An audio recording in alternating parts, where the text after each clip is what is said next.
सभी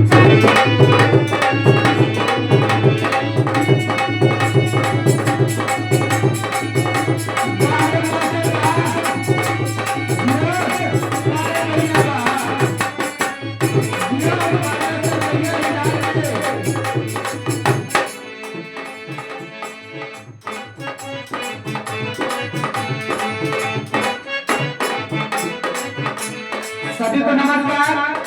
हम निरंतर यूपी भदोही से आप सबका स्वागत करते हैं अपने चैनल पे।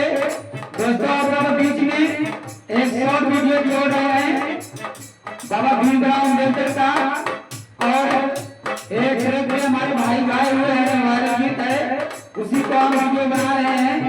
आपको अच्छा लगे तो आप लोग सपोर्ट करिए। कैसे मार्चिंग करो बता चाहिए।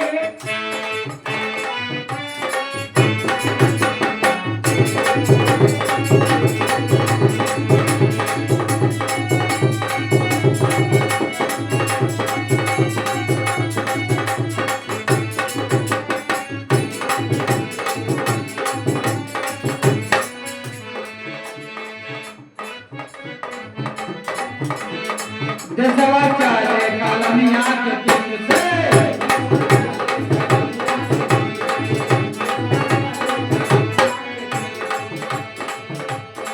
पढ़ा लिखा नाता गुलाम लकीर से, पढ़ा लिखा नाता गुलाम लकीर से, देशवा चाहे कालमिया के दिन से।